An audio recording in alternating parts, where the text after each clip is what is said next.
दोस्तों, इस वीडियो में आप देखोगे एम्परर यानफेंग की रुलाई और डाओ मास्टर और कई सारे रिबेलियन के साथ एक इंटेंस बैटल। मगर हेवनली डिविल कल्ट के लेफ्ट और राइट गार्डियंस, कई हॉल मास्टर्स और शक्तिशाली डिवाइन आर्ट्स प्रैक्टिशनर्स अचानक युद्ध भूमि में पहुंच जाते हैं। आगे क्या होगा देखेंगे वीडियो में। और दोस्तों, जैसा कि ये नॉवेल बेस्ड एक्सप्लेन वीडियो है तो क्लिप्स मैच नहीं करेगी, मगर मैं ऐसे इमेज क्लिप्स का यूज करूंगा कि आपको वीडियो समझ आ जाए। तो जल्दी से वीडियो को एक लाइक कर दो। तो टेल्स ऑफ हर्डिंग गॉड्स के पिछले वीडियो में देखा था कि एम्परर यानफेंग ने डिवाइन ब्रिज रेल्म वाले अपने साथ रुकने को कहा और बाकी सब लौट जाएं। अब केवल 7 लोग एम्परर यानफेंग के साथ थे और एम्परर यानफेंग को मिलाकर कुल 8 लोग थे। रूले और डाओ मास्टर ने उनकी ओर कोई ध्यान नहीं दिया और चुपचाप आगे चलते रहे। अब आगे एम्परर यानफेंग सबको साथ लेकर आगे बढ़ता रहा। जब वे शहर की बाहरी सीमा पार करके खेतों तक पहुंचे तो वह रुक गया और खेतों में खड़ी फसलों को देखने लगा। फिर उसने एक बूढ़े किसान से पूछा, इस साल फसल होगी? उस बूढ़े किसान ने ऊंची आवाज में जवाब दिया, होगी। एम्परर यानफेंग मुस्कुराया, फिर पीछे खड़े मंत्रियों की ओर मुड़कर बोला, फसल होगी।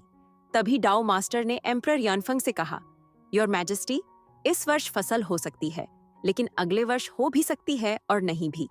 ओल्ड डाओ अपने साथ एक स्क्रॉल लाया है जिसमें ग्रेट रूइंस का इतिहास दर्ज है। इसका नाम फाउंडिंग एम्परर कैलेमिटी क्लासिक्स है। चलते चलते योर मैजेस्टी इसे पढ़ सकते हैं। अगर इसे पढ़ने के बाद भी आप रिफॉर्म पर अड़े रहे तो यह दुनिया बदल जाएगी। रूलाई ने आह भरते हुए कहा, डाओ मास्टर वास्तव में दयालु हैं। डाओ मास्टर ने सिर हिलाया और कहा, वह अभी इसके खतरे को नहीं समझता। अगर समझता तो हमारी तरह होता। यह कहकर उसने founding emperor calamity classics emperor Yanfeng को सौंप दी। तभी हाई ऑफिशियल सुयुंजी ने तुरंत चेतावनी दी, योर मैजेस्टी, सावधान रहिए, इसमें कोई चाल हो सकती है। मगर एम्परर यानफेंग मुस्कुराया और कहा, कोई हानि नहीं होगी। उसने डाओ मास्टर के हाथों से फाउंडिंग एम्परर कैलेमिटी क्लासिक्स ले ली और ध्यान से पढ़ना शुरू कर दिया। सभी लोग धीरे धीरे आगे बढ़ते रहे। एम्परर यानफेंग एक एक पन्ना पलटकर पूरी फाउंडिंग एम्परर कैलेमिटी क्लासिक्स पढ़ता रहा। डाओ मास्टर और रूले ने उसे कभी जल्दी नहीं कराई। वे चुपचाप उसके पास चलते रहे। 100 मील से अधिक दूरी तय करने के बाद एम्परर यानफेंग ने पूरी फाउंडिंग एम्परर कैलेमिटी क्लासिक्स पढ़ ली। उसने अपने मन को स्थिर किया, फिर सिर उठाकर आकाश की ओर देखा, लेकिन कुछ नहीं बोला। तभी डाओ मास्टर ने एम्परर यानफेंग से पूछा, योर मैजेस्टी, आप सभी जीवों के कल्याण की चिंता करते हैं। अब आपको समझ आ गया होगा कि क्या करना चाहिए। एम्परर यानफेंग कुछ समय तक चुप और विचार मग्न रहा। फिर अचानक बोला, जब मैं छोटा था, इटर्नल पीस एम्पायर का क्षेत्र इतना विशाल नहीं था और एम्परर को इतना सम्मान भी नहीं मिलता था। उस समय सेक्ट्स और इन्फ्लुएंशियल फैमिलीज अभी भी लोगों पर अत्याचार करती थीं। एक बार मैं एक एम्बेसी के साथ देश से बाहर गया था। एक जगह थी जिसका नाम युआनची कंट्री था, जो अब युआन प्रीफेक्चर है। वहां एक लाइटनिंग डिजास्टर आई थी। पूरा आकाश काले बादलों से ढका हुआ था। बिजली लगातार गिर रही थी और लाइव स्टॉक तथा कॉमन पीपल दोनों मारे जा रहे थे। युआन की कंट्री का एम्परर अपने सिविल और मिलिट्री ऑफिशियल्स को लेकर घुटनों के बल बैठा और उस लाइटनिंग डिजास्टर से क्षमा मांगने लगा। एम्परर यानफेंग ने कहा, उस देश के कॉमन पीपल भी जमीन पर घुटनों के बल बैठे हेवन से दया की प्रार्थना कर रहे थे। उस डिजास्टर में एम्परर बिजली गिरने से मर गया। बाद में मुझे पता चला कि उनके शब्दों में हेवन का मतलब हेवनली गॉड्स नहीं था, बल्कि हिडन लाइटनिंग सेक्ट था। उस वर्ष फसल अच्छी नहीं हुई थी, इसलिए हिडन लाइटनिंग सेक्ट को दी जाने वाली भेंट कम पड़ गई थी। इसी कारण हिडन लाइटनिंग सेक्ट ने उन पर कैलेमिटी भेज दी। इस डिजास्टर का कारण सेक्ट का legacy spirit treasure 9 heavens lightning luring cover था। एम्परर ने सारी गलती अपने ऊपर ले ली थी, इसलिए हिडन लाइटनिंग सेक्ट ने उसे मार डाला और नया एम्परर बैठा दिया। उसी समय मैंने सोचना शुरू किया था। वह डाओ मास्टर और रुलई की ओर देखने लगा। फिर हर शब्द पर जोर देते हुए एम्परर यानफेंग ने बोला, मुझे तुम लोगों को गिराना ही होगा। अब मैं यह कर चुका हूँ, लेकिन इंपीरियल प्रिसेप्टर और मैंने जो किया वह अभी भी पर्याप्त नहीं है। इसलिए यह स्नो डिजास्टर आई है। अगर इसे किसी गॉड ने भेजा है तो मैं उस गॉड को भी गिरा दूंगा। डाओ मास्टर स्वयं को रोक नहीं सका और उसने एम्परर यानफेंग से पूछा, योर मैजेस्टी, क्या आप सभी जीवों के कल्याण के बारे में नहीं सोचेंगे? क्या आप इटर्नल पीस को ग्रेट रूइंस जैसा बनाना चाहते हैं?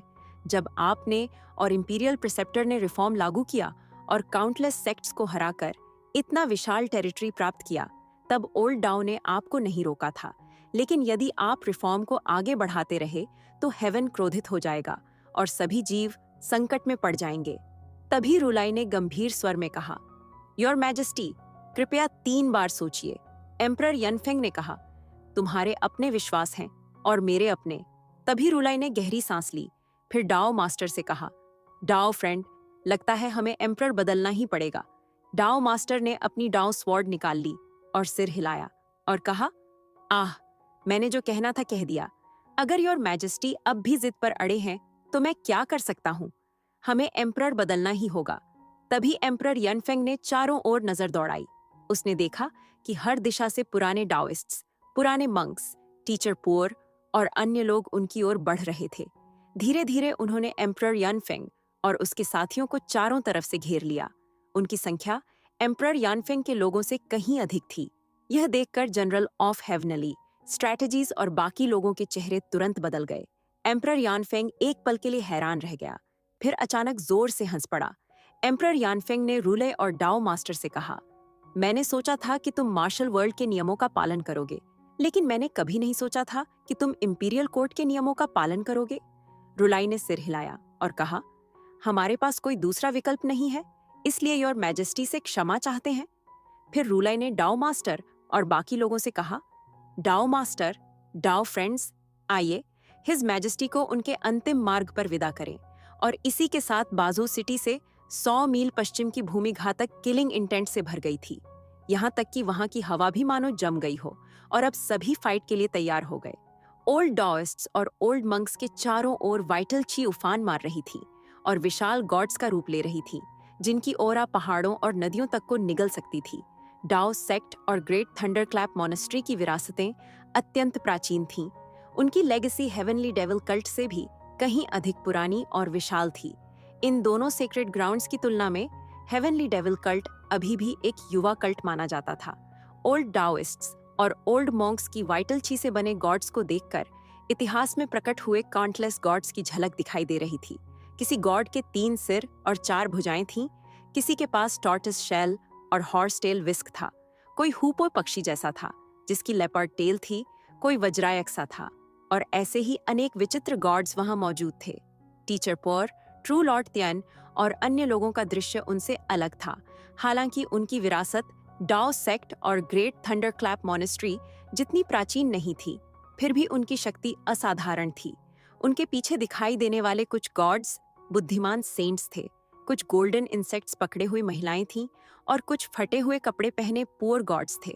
इंपीरियल कोर्ट के शीर्ष अधिकारियों की QI अपीयरेंस उनसे पूरी तरह भिन्न थी। General of heavenly strategies can बाओ यूए के पीछे कोई गॉड नहीं था। उसके पीछे सुनहरे रंग के 2 विशाल ट्रंचियंस थे। वे चमकदार प्रकाश बिखेर रहे थे। उनके ऊपर 8 ब्लेड्स लगातार घूम रहे थे। यह व्यक्ति जीवन भर युद्धों में रहा था। उसने गॉड या बुद्धा बनने का कल्चरेशन नहीं किया था, बल्कि अपने हथियारों को ही बैटल गॉड के रूप में माना था। Grand marshal monk Yuen Kong के पीछे भी कोई बुद्धा नहीं था। उसके पीछे एक एसेटिक मंक था जो भारी चेन्स में लिपटा हुआ था और हाथ में बौद्धिक मोंक नाइफ पकड़े हुए था। उसका बैटल पोस्चर अत्यंत आक्रामक था और उसका रूप स्वयं युआन कांग से काफी मिलता जुलता था। किंग ऑफ माउंट ताई लिंग शुहुआ के पीछे 9 ड्रैगन्स माउंट ताई के चारों ओर लिपटे हुए थे। माउंट ताई स्वयं एक ऑल्टर की तरह दिखाई दे रहा था, जहां उन ड्रैगन्स की पूजा की जा रही थी। वह एंसेस्टर्स के लिए होने वाले सैक्रिफाइसेस का प्रभारी था। सिकोंग वेई पिंगबो इटर्नल पीस एम्पायर के वाटर कंजर्वेंसी का प्रभारी था, इसलिए उसके पीछे भी कोई गॉड नहीं था। उसकी वाइटल QI एक विशाल रिवर डैम में बदल गई थी, जो अर्थ, वुड और वाटर से निर्मित था। उसका गॉड स्वयं वाटर कंजर्वेंसी था। सिटू शिउ लिकिंग एक महिला अधिकारी थी, जो एम्पायर के ट्रेजरी की प्रभारी थी। दुनिया की सारी फाइनेंसेस उसके नियंत्रण में थी। उसकी वाइटल की ने भी किसी गॉड का रूप नहीं लिया। उसके पीछे काउंटलेस अबंडेंस कॉइन्स की एक विशाल माला थी, जो एक बड़े पाइथॉन की तरह घूम रही थी। उसका गॉड धन था। हाई ऑफिशियल सुयुनजी भी एक महिला अधिकारी थी। वह अपना स्वयं का ब्यूरो स्थापित कर सकती थी, इसलिए उसका रैंक 3 काउंसलर्स के बराबर था। वह एक फ्री सिविल ऑफिशियल थी, फिर भी उसने सर्वोच्च ऑफिशियल पोजीशन प्राप्त कर ली थी। वह सभी प्राइमरी स्कूल्स और कॉलेजेस की प्रभारी थी, इसलिए उसकी वाइटल QI भी किसी गॉड में नहीं बदली। उसके पीछे केवल एक पुस्तक और एक रूलर दिखाई दे रहे थे। Grand general of white horse Quan Dingwu के पीछे आग में लिपटा एक विशाल स्टीड खड़ा था। उस घोड़े के ऊपर युद्ध की ज्वालाओं में नहाया हुआ एक गॉड बैठा था। उसकी 8 भुजाएं थीं, जिनमें नाइफ, शील्ड, स्पीयर, पाइक, सोर्ड और हैल्बर्ड जैसे हथियार थे। उसके 4 चेहरे थे, जो चारों दिशाओं और 8 ओर देख रहे थे। उसकी आंखों से अग्नि की किरणें निकल रही थीं, और उन चारों चेहरों पर क्वांग डिंगवू का ही चेहरा था। इसी से स्पष्ट होता था कि इंपीरियल कोर्ट के कल्ट मास्टर स्तर के एक्सपर्ट्स सेक्ट्स के एक्सपर्ट्स से बिल्कुल अलग थे। डाओ सेक्ट और ग्रेट थंडरक्लैप मोनास्ट्री गॉड्स और बुद्धास की पूजा करते थे, इसलिए उनके पीछे दिखाई देने वाले रूप भी गॉड्स और बुद्धास ही थे। दूसरी ओर इंपीरियल कोर्ट के एक्सपर्ट्स उसी चीज को पूछते थे जिसका वे प्रबंधन करते थे। हर व्यक्ति का कार्य अलग था, हर व्यक्ति की अपनी स्पेशलिटी थी। यहाँ तक कि मोंग युआन कांग भी, जो बुद्धिज्म से था, स्वयं को बैटल कल्चरेशन करने वाला एस्केटिक मोंक मानता था। उसमें किसी महान बुद्ध जैसा डिमेनर नहीं था। एक लंबे कानों वाले मोंक के चेहरे का रंग बदल गया। उसने धीमी आवाज में कहा, इंपीरियल प्रिसेप्टर के रिफॉर्म ने इन सभी ईविल और अनऑर्थोडॉक्स पाथ्स को जन्म दिया है। ये लोग गॉड्स की पूजा तक नहीं करते। गॉड्स और बुद्स की जगह इस तरह की बेकार चीजों की पूजा करना पसंद करते हैं। Grand general of white horse ने उस लॉन्ग ईयर्ड मोंक की ओर उंगली उठाई और व्यंग्य से हंसा और लॉन्ग ईयर्ड मोंक से कहा, जो सीखो उसे उपयोग में लाओ, जो जानते हो उसके अनुसार कार्य करो।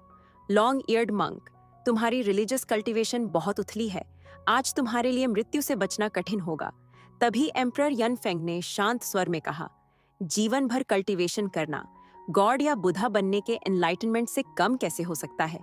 एम्परर यानफेंग ने आगे कहा, यह सब लोगों की अपनी एबिलिटीज हैं, इसलिए गॉड्स और बुधास पर निर्भर रहना ही असली अनऑर्थोडॉक्स पाथ है। जब लोग अपने कार्यों को पूरी निष्ठा से करते हैं और उन्हें गॉड्स तथा बुधास के स्तर तक कल्टीवेट कर लेते हैं, तभी वे वास्तव में गॉड्स और बुधास बनते हैं। डाओ सेक्ट के ओल्ड डाओइस्ट्स भौहें सिकोड़ने लगे। डाओ मास्टर ने सिर हिलाया और एम्परर यनफेंग से कहा, अपने कार्यों को गॉड के रेल्म तक कल्टीवेट करना, तो क्या गॉड बनने के बाद भी उन्हें मॉर्टल्स की सेवा करनी पड़ेगी? यह फिर से हेवनली डेविल कल्ट की टीचिंग्स हैं, कॉमन पीपल के दैनिक जीवन के अलावा और कुछ नहीं। एम्परर, इंपीरियल प्रिसेप्टर और हेवनली डेविल कल्ट ने तुम्हें प्रभावित कर दिया है। एम्परर यानफेंग मुस्कुराया और कहा, अगर मैं हेवनली डेविल कल्ट चला जाऊं तो शायद कल्ट मास्टर भी बन सकता हूं। डाओ मास्टर ने ठंडे स्वर में कहा, चूंकि यह डेविल पाथ है, इसलिए अब और शब्दों की आवश्यकता नहीं है। ओल्ड डाओइस्ट्स ने अपनी पीठ पर टंगी ट्रेजर स्वॉर्ड्स को ठीक किया, और यह कहना कठिन था कि सबसे पहले डाई। किसने चिल्लाया था? जैसे ही यह शब्द निकला, मर्डरस ऑरा आकाश में भर गई। कांपती हुई ठंडी हवा और भी अधिक हड्डियां जमा देने वाली हो गई। लेकिन उसी क्षण एक बूढ़ा आदमी गुलू गुलू करती हुई बैलगाड़ी खींचते हुए वहां आ पहुंचा। आकाश में भरे गॉड्स और बुधस को देखकर वह बूढ़ा आदमी हैरान रह गया। सभी लोगों ने अपनी मर्डरस ऑरा वापस समेट ली और चुपचाप खड़े होकर नीचे देखने लगे। किसी ने एक शब्द तक नहीं कहा। वह बैल डर से कांप रहा था। उसके पैर इतने कमजोर पड़ गए थे कि वह गाड़ी तक नहीं खींच पा रहा था। बूढ़ा आदमी क्रोधित हो गया और उसने बैल को कई बार चाबुक मारा। तब जाकर बैल ने अपनी ताकत जुटाई और धीरे धीरे उस स्थान से गाड़ी खींच कर ले गया जहां उसे बिल्कुल नहीं आना चाहिए था। जब बूढ़ा आदमी और उसकी बैलगाड़ी दूर गायब हो गए, तब युद्ध फूटने ही वाला था। लेकिन जब डिवाइन ब्रिज रेल्म के एक्सपर्ट्स हमला करने वाले थे, तभी फिर से गुलू गुलू करती हुई पहियों की आवाज सुनाई दी। एक और बैलगाड़ी उनकी ओर आती दिखाई दी। सभी ने देखा कि एक और बूढ़ा आदमी बैलगाड़ी खींचते हुए चला आ रहा था। जब उसने भीड़ को देखा तो भय से कांप उठा और बड़ी मुश्किल से अपनी गाड़ी को वहां से हटाकर ले गया। सबने राहत की सांस ली। वे दोबारा हमला करने ही वाले थे कि फिर से पहियों की गुलू गुलू आवाज सुनाई दी। एक ओल्ड डाओइस्ट ने गुस्से से कहा, इतनी ठंडी और बर्फीली आपदा के बीच आखिर इतनी सारी बैलगाड़ियां कहां से आ रही हैं? सभी लोग चौंक गए। वह बात सच थी। अब जबकि हर जगह आपदा फैली हुई थी और अधिकांश पशुधन खा लिया गया था, तो लगातार 3 बैलगाड़ियां यहां से कैसे गुजर गईं? और वह भी इसी जगह से क्यों? अगली बैलगाड़ी पर एक वृद्ध दंपति बैठे हुए थे। उनमें से एक सफेद बालों वाली बूढ़ी महिला थी, जबकि दूसरा एक वृद्ध पुरुष था जो उतना बूढ़ा भी नहीं लगता था।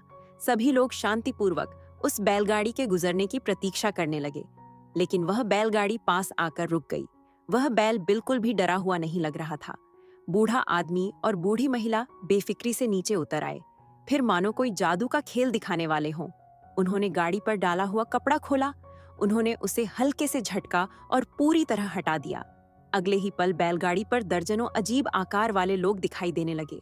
वे इतने अधिक थे कि गाड़ी लगभग भरकर छलकने वाली थी। डाउ मास्टर ने असहाय भाव से नीचे देखते हुए कहा, हेवनली डेविल कल्ट के लेफ्ट गार्डियन और right guardian, 12 cult protector elders और साथ में 2 हेवनली किंग्स भी। डाउ मास्टर ने कहा, हमने तो केवल 2 लोगों और एक बैल को बैलगाड़ी पर आते देखा था। मैंने कभी नहीं सोचा था कि उसमें से एक साथ 16 लोग निकल आएंगे। क्या शानदार ट्रिक है, हेवनली डेविल कल्ट।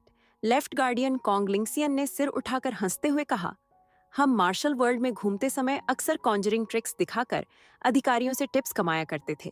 लॉर्ड्स के सामने अपनी कला दिखाकर शर्मिंदा होने के लिए क्षमा चाहते हैं। तभी राइट गार्डियन शूबी मुस्कुराकर सबकी ओर देखते हुए बोली, old bird donkey, old Daoist, cult master ने न्यू ईयर पर एम्परर के घर लौटते समय हमें उसका पीछा करने का आदेश दिया था।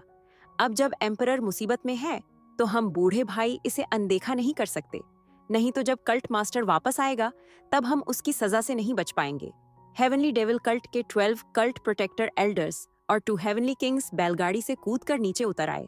हेवनली किंग शी और हेवनली किंग यू ने शरीर को खींचकर सीधा किया और मुस्कुराते हुए सबको प्रणाम किया।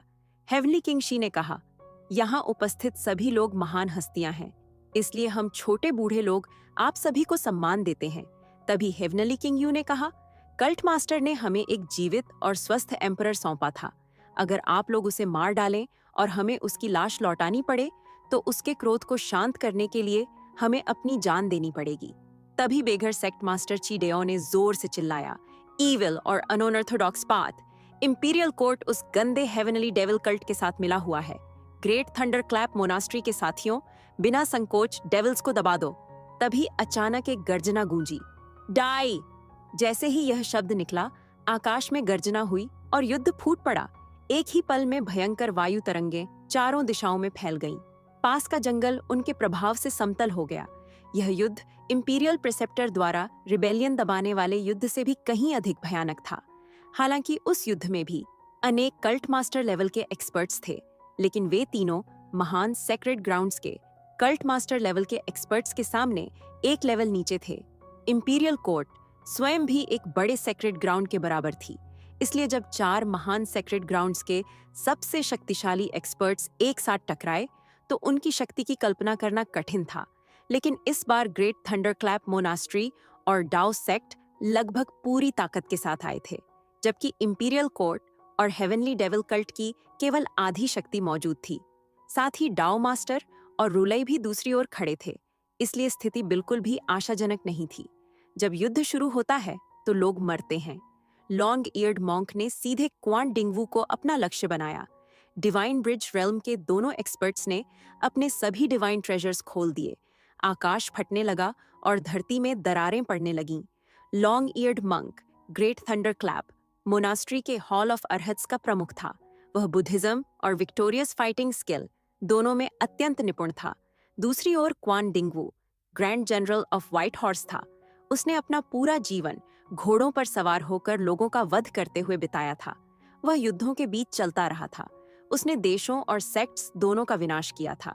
जब इंपीरियल कॉलेज की स्थापना हुई थी तब इंपीरियल प्रिसेप्टर ने संसार के सभी एक्सपर्ट्स को पाथ, स्किल्स और डिवाइन आर्ट्स का अध्ययन करने के लिए बुलाया था। क्वान डिंगवू भी उनमें से एक था और उसे इटर्नल पीस एम्पायर के टॉप एक्सपर्ट्स में गिना जाता था। जब विक्टोरियस फाइटिंग स्किल का सामना स्लॉटर स्किल से हुआ तो रक्त का एक विशाल समुद्र आकाश में फैल गया। उसके ऊपर युद्ध की अग्नियां उग्र रूप से जलने लगीं। यह दृश्य किसी भ्रम जैसा नहीं बल्कि वास्तविक प्रतीत हो रहा था, और यह सब कुआन डिंगवू की मर्डरस ऑरा से निर्मित हुआ था। एक विशाल बुद्ध रक्त के समुद्र के ऊपर खड़ा था और उसके सामने लॉन्ग ईयर्ड मंक खड़ा था। उस विशाल बुद्धा की तुलना में वह अत्यंत छोटा दिखाई दे रहा था। ब्लड और अग्नि के समुद्र को चीरता हुआ एक व्यक्ति उसकी ओर दौड़ रहा था। वह क्वान डिंगवू था। उसके पीछे का युद्ध घोड़ा बैटल फ्लेम्स पर दौड़ रहा था और उस घोड़े के पीछे स्लॉटर गॉड जैसा एक भयानक अस्तित्व खड़ा था। उसका रूप अत्यंत डरावना और क्रूर था। लॉन्ग ईयर्ड मोंक ने कहा, जो लोग सच्चे बौद्धिज्म का कल्चरेशन नहीं करते, उनके अपराधों को मृत्यु भी नहीं मिटा सकती। लॉन्ग ईयर्ड मोंक के शरीर के चारों ओर सुनहरी ओरा फैल गई। उसने अपनी दोनों भुजाओं को आपस में जोड़ लिया। बुद्धिस्ट इनकैंटेशंस का जप करते हुए उसने एक साथ 2 प्रकार की मुद्रा का प्रयोग किया। वे दोनों मुद्रा अत्यंत जटिल थीं और सीधे क्वान डिंगवू के घातक बिंदुओं पर प्रहार कर रही थीं। लेकिन मोंक की अपेक्षा के विपरीत क्वान डिंगवू ने उनसे बचने की कोशिश ही नहीं की। उसने उन अटैक्स को सीधे अपने ऊपर पड़ने दिया। क्वान डिंगवू की बगल के नीचे वाइटल क्यूई से बनी अतिरिक्त भुजाएं प्रकट हुईं। वे एक साथ नाइफ, शील्ड, स्पीयर, पाइक, सोर्ड और हैल्बर्ट चला रही थीं। नाइफ ने लॉन्ग ईयर्ड मंक की भुजाएं काट डालीं, शील्ड ने उसकी खोपड़ी तोड़ दी, स्पीयर उसकी छाती को भेद कर उसे हवा में उठा ले गई, पाइक उसके हृदय में घुस गई, सोर्ड लाइट ने उसका गला चीर दिया और हाल्बर्ड ने उसके शरीर को ऊंचाई पर टांग दिया। उनके पीछे स्लॉटर गॉड और विशाल बुधा के बीच भयंकर टक्कर हो रही थी। ब्लड और अग्नि का समुद्र उनके चारों ओर भंवर की तरह घूम रहा था। लॉन्ग ईयर्ड मोंक ने कठिनाई से कहा, तुमने बचने की कोशिश तक नहीं की? तभी एक विशाल शील्ड नीचे आकर उसके शरीर पर गिरा। धड़ाम की आवाज के साथ उसका शरीर टुकड़ों में बिखर गया। क्वांग डिंगवू ने कहा, बैटलफील्ड में लोगों को मारने के लिए केवल 1-2 मूव्स की जरूरत होती है, फिर डॉज करने का क्या अर्थ है? क्वान डिंगवू ने कहा, बैटलफील्ड में स्लॉटर की स्किल चाहिए होती है। अगर मैं तुम्हारी फाइटिंग स्टाइल के अनुसार लड़ता, तो क्या अपनी कमजोरी से तुम्हारी ताकत का सामना नहीं कर रहा होता? यह कहते ही क्वान डिंगवू ने मुंह भरकर खून उगल दिया। लॉन्ग ईयर्ड मोंक की दोनों मुद्रा लगभग उसके 5 विस्करा और 6 बॉल्स को चकनाचूर कर चुकी थीं। उसकी रिब्स और शोल्डर ब्लेड्स टूट चुकी थीं। दर्द से उसकी सांसें ठंडी हवा खींच रही थीं। उसी समय एक सुनहरी चमकती हुई हथेली आकाश से नीचे उतरी।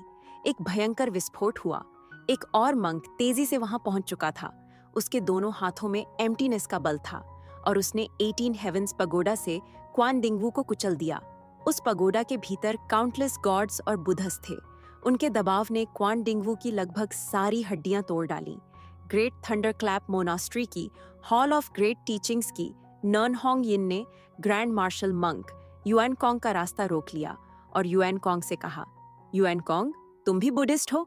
फिर इंपीरियल कोर्ट के हॉक एंड हाउंड बनकर डेविल पाथ पर क्यों चल पड़े? अब भी समय है, अपनी गलती सुधारो और होश में आओ। अगर तुम यही करते रहे तो कभी स्पिरिचुअल स्टेट प्राप्त नहीं कर पाओगे। मंक युएन कॉन्ग की आंखें पूरी तरह खुल गईं। उसने जोर से चिल्लाकर कहा, स्पिरिचुअल स्टेट आखिर है क्या? जब तक हृदय में बुधा रहेगा, स्पिरिचुअल स्टेट कभी प्राप्त नहीं होगी। हिज मैजेस्टी ने मुझे सेना के कानूनों का प्रभारी बनाया है, इसलिए मैंने स्वयं को आयरन लॉज की चेन्स से बांध रखा है। जिस दिन मैं इन चेन्स को तोड़ दूंगा, उसी दिन स्पिरिचुअल स्टेट प्राप्त कर लूंगा। सुनकर नून होंग यिन क्रोधित हो गई। उसने अपना हॉर्सटेल विस्क घुमाया। फिर नून होंग यिन ने मोंक युआन कोंग से कहा, तुम डेविल से दूषित हो चुके हो, मैं अभी इसे तुम्हारे भीतर से निकालती हूँ। अगले ही पल विशाल युद्ध भड़क उठा। डाओ सेक्ट के ओल्ड डाओइस्ट्स ने अपनी सोर्ड्स निकाल ली। एक ही पल में पूरा आकाश सोर्ड लाइट्स से भर गया। ये सभी 14 राइटिंग्स ऑफ डाओ सोर्ड की सोर्ड स्किल्स थीं। वे अत्यंत शक्तिशाली और असाधारण रूप से तीक्ष्ण थीं। इसमें कोई संदेह नहीं था कि यह डाओ सेक्ट की नंबर 1 सोर्ड टेक्निक थी। एक ओल्ड डाओइस्ट चिल्लाया, फॉर्मेशन में प्रवेश करो, डेविल को समाप्त कर दो। ज़ुएबिये ने कठोर स्वर में आदेश दिया, फॉर्मेशन बनाओ और इन डाओइस्ट्स को यहीं रिफाइन करके मार डालो। 2 हेवनली किंग्स और 12 कल्ट प्रोटेक्टर एल्डर्स ने तुरंत एक विशाल फॉर्मेशन बना लिया। वहां उपस्थित सभी लोग पुराने परिचित थे। वे अनगिनत बार एक दूसरे से लड़ चुके थे, इसलिए सभी एक दूसरे की टेक्निक्स को भली भांति जानते थे। दूसरी ओर general of heavenly strategies, high official Sikong, Situ और किंग ऑफ माउंट ताई को ग्रेट थंडरक्लैप मॉन्स्टरी के एक्सपर्ट्स ने रोक लिया। मॉन्स्टरी के मॉन्क्स संख्या में अधिक थे। उन्होंने उन्हें घेर कर समाप्त करने की रणनीति अपनाई, लेकिन एम्परर यानफेंग से सभी बच रहे थे। एम्परर यानफेंग ने चारों ओर देखा। उसने टीचर पुअर, ची दायू और ट्रू लॉर्ड तियन को अपनी ओर आते देखा। उसी समय रूलाई और डाओ मास्टर भी आगे बढ़े। उनके हाथों में क्रमशः आर्म्स बोल और सोर्ड थी। रूलाई ने शांत भाव से कहा, टीचर, फेलो डाओ फ्रेंड्स, आप लोग बाकी लोगों की सहायता कीजिए। रूलाई ने कहा, इस स्थान को मैं और ओल्ड डाओइस्ट संभाल लेंगे। टीचर पुअर और अन्य लोगों ने सिर झुकाकर सहमति दी और तुरंत आसपास के युद्ध में शामिल हो गए। फिर रूलाई ने एम्परर यनफेंग की ओर देखा और कहा, योर मैजेस्टी क्षमा कीजिएगा। तभी एम्परर यनफेंग का शरीर कांप उठा। उसकी ड्रैगन की आकाश को चीरती हुई ऊपर उठ गई। आसमान में ड्रैगन रोर्स गूंजने लगे। बादलों के भीतर एक वास्तविक ड्रैगन का धुंधला रूप दिखाई दिया। उसने अपना सिर और पंजे बाहर निकाले। फिर विशाल ड्रैगन हेड नीचे झुककर रुलाई को देखने लगा। तभी डाओ मास्टर आगे बढ़ा और उसने अपनी डाओ स्वॉर्ड घुमाई। स्वॉर्ड लाइट ने पूरे आकाश को ढक लिया और ड्रैगन को पीछे धकेल दिया। ओल्ड डाओ मास्टर ने प्रशंसा करते हुए कहा, योर मैजेस्टी, आप फॉल्स को ट्रू में बदलने वाले हैं। आप एक वास्तविक गॉड बनने के अत्यंत निकट हैं। डाओ मास्टर ने कहा, दुर्भाग्य से डिवाइन ब्रिज टूट चुकी है, इसलिए कोई आशा नहीं बची। यह ओल्ड डाओ अयोग्य है। मैं 14 राइटिंग्स ऑफ डाओ सोर्ड की 14वीं मूव का केवल आधा भाग ही कल्टीवेट कर पाया हूँ। आज मैं इसी अधूरी मूव से योर मैजेस्टी के महान और दयालु शासन का अनुभव करूंगा। उसी समय रूलाई का सुनहरा आर्म्स बोल आकाश में उड़ गया। उसने पूरे आकाश को ढक लिया। उसमें से सुनहरी रोशनी की धारा फूटी। उस प्रकाश के भीतर 20 हेवंस के काउंटलेस गॉड्स और बुद्धाज दिखाई दिए। सबसे ऊपरी स्तर पर ब्रह्मा विराजमान था। उसकी उपस्थिति अत्यंत भव्य और पवित्र थी। तभी रूलाई मुस्कुराया और एम्परर यनफेंग से कहा, मैं रूलेज महायाना सूत्रा के सर्वोच्च रेल्म का उपयोग करके योर मैजेस्टी की 9 ड्रैगन्स मोनार्क टेक्निक का अनुभव करूंगा। और इसी के साथ यह एपिसोड यहीं खत्म होता है। और दोस्तों, अगर आपको यह वीडियो पसंद आई हो तो इस वीडियो को एक हाइप और लाइक जरूर करें। और अगर आप इसके आगे का भी एपिसोड देखना चाहते हो तो चैनल को सब्सक्राइब कीजिए।